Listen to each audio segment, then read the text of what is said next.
Hello, Abraham. I don't know why, but for some reason, this thought just came to my mind when Esther said, "Suck it up, Buttercup." I chose this week to come here, and I got in the car this morning at around 3 a.m. to be here from Fort Lauderdale, and I'm extremely grateful that I'm here. Thank you for all that you do. I heard Sirius XM radio this morning for the first time, and I tuned into Pulse Radio, and I thought of Esther, and I wrote down the song that came on, and I wanted to read one of the phrases.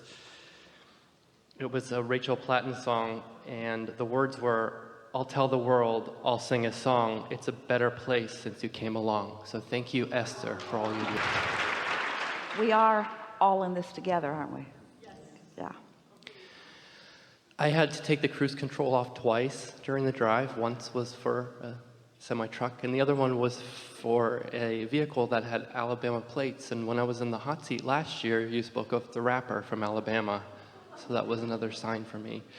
I'd like to have a leading edge conversation with you regarding creating in the moment, masterful creation, and distinctions of being aligned, tuned in, tapped and turned on, and being with people, and not making anything good or bad.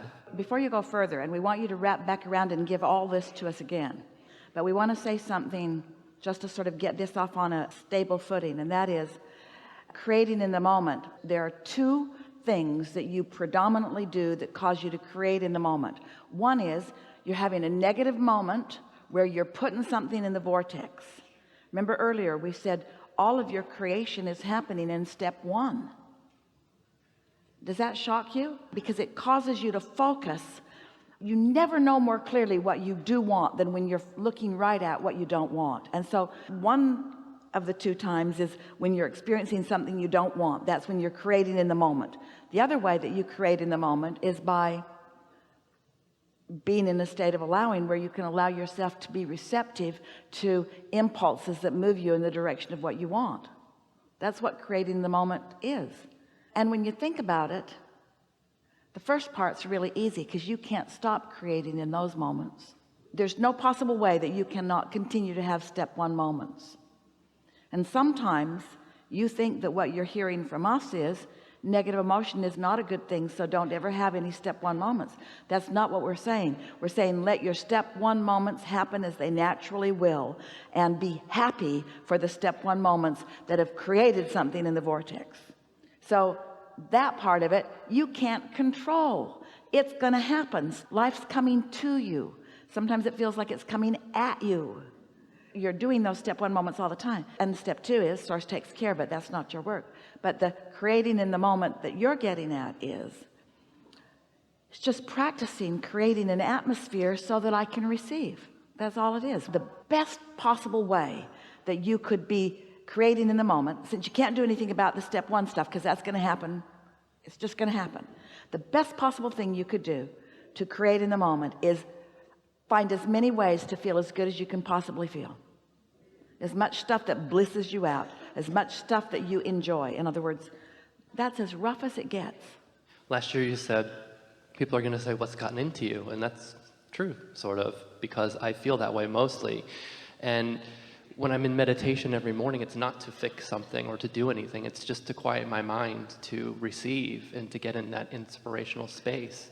And the people are showing up and coming in ways I can't even begin to imagine. Yeah, they're just surprising you and delighting you all over the place because you've created the nucleus, the receptiveness that allows that. Yeah. I see now being in that high-flying space, and I'm able to see the distinction of other people being where they're at, not making anything of it, not taking it off of my high-flying space, but being in that creative moment with that. Know that that's my point of attraction as well as theirs. Maybe they're aware of it or not, that's irrelevant. However, seeing maybe somebody's not quite there, not taking me off, but then I'm inspired to share what I feel or what I'm doing. What you just described is what we've been talking about here today. You are not influenced away from your connection by what you are seeing, which means you have enough momentum in your alignment going on that you can actually observe without your vibration shifting. That's what seeing through the eyes of source is. That's what true upliftment is. You know what you just said to us? Abraham, I can meditate and quiet my mind and get in the receiving mode, but I can also be right in the throes of life and having prepared myself so well for the receiving mode that I'm good in all kinds of environments that I used to not be so good in. I used to need a quiet, dark room, and now I've got so much momentum going in my alignment that I can be anywhere and still be inspired to the perfect thing in this moment. That's cool. And also seeing bits and pieces of all of our friends who were here before in spaces that I've been in my life where I used to make that wrong. I would make people wrong. I would make past experience wrong. And I get that it's all a part of wherever everybody is, and there's no right or it's just their view. And it's Then the you know what you're distinction. doing? When you have found a way to make peace with your past, you know what you're doing? Changing the past.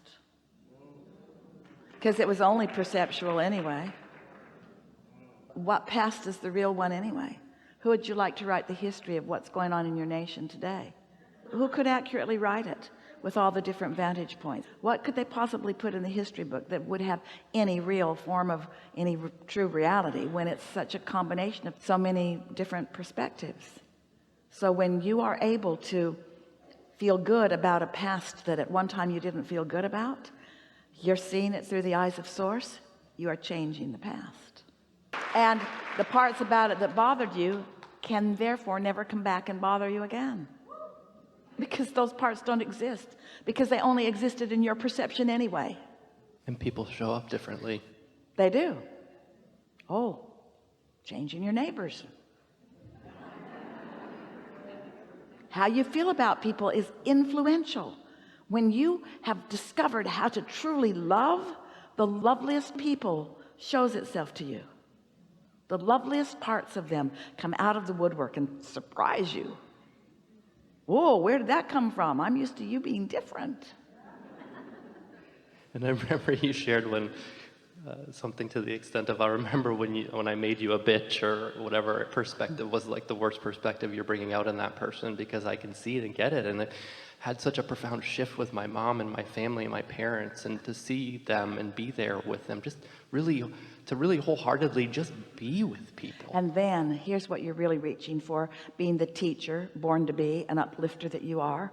So once you get the hang of it, and you have, of your own alignment steady, and therefore your own influence steady, then you serve as a sort of satellite dish. You've beamed in the signal so that they can catch a whiff of it easier. You're influencing others to the same joyful connection that you are enjoying. Yeah.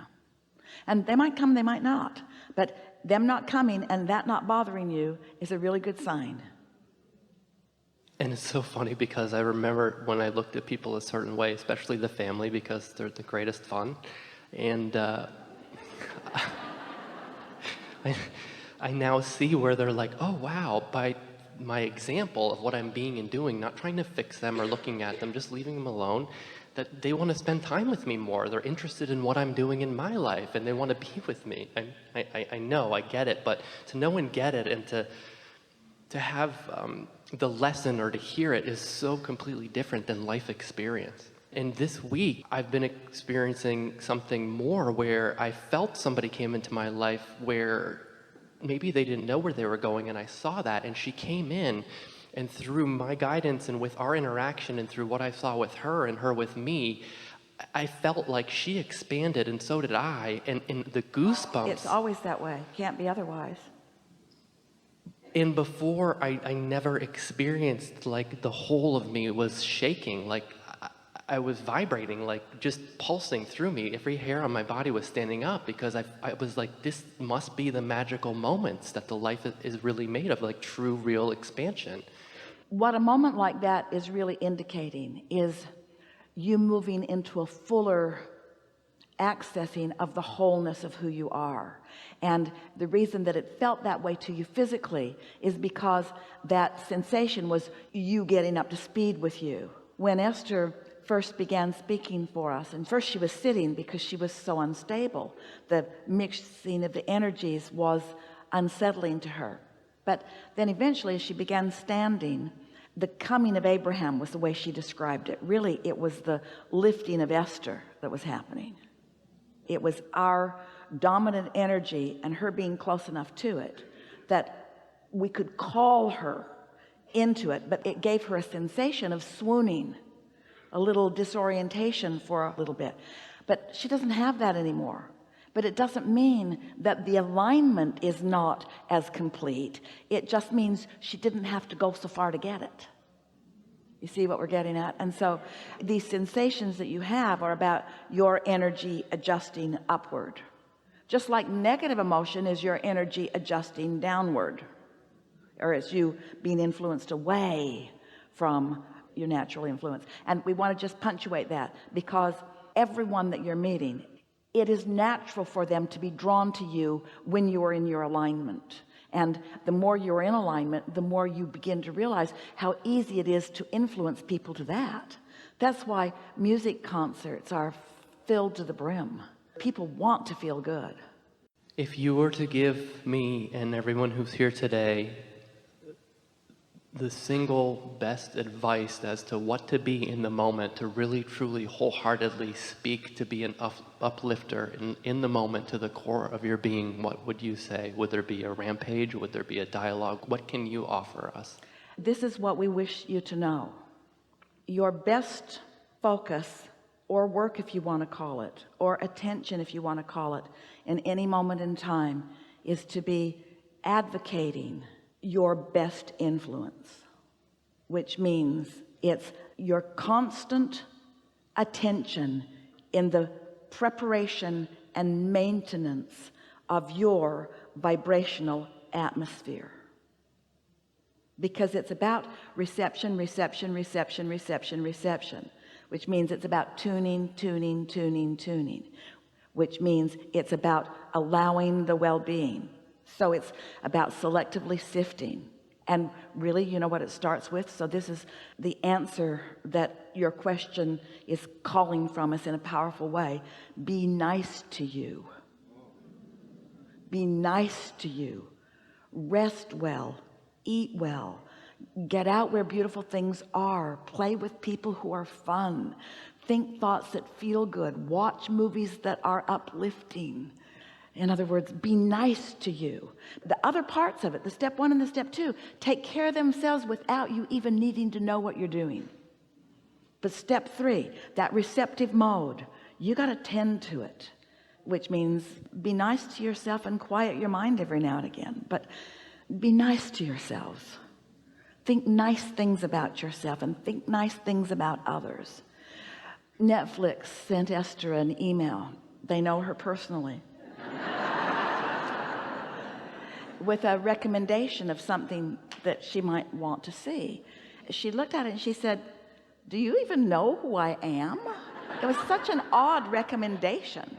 And then she thought, I don't think that watching that would be conducive to me creating an environment where I am receiving and encouraging wonderful things. She could tell just by the title of it that it was going to make her guarded and defensive and worried about stuff. And so be nice to yourself.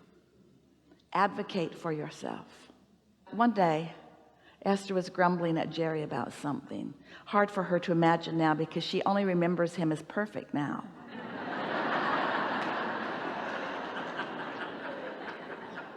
Change that past. He was close to it.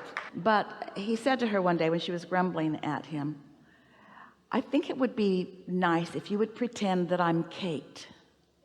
And Kate at the time was their granddaughter, who was about 5 years old.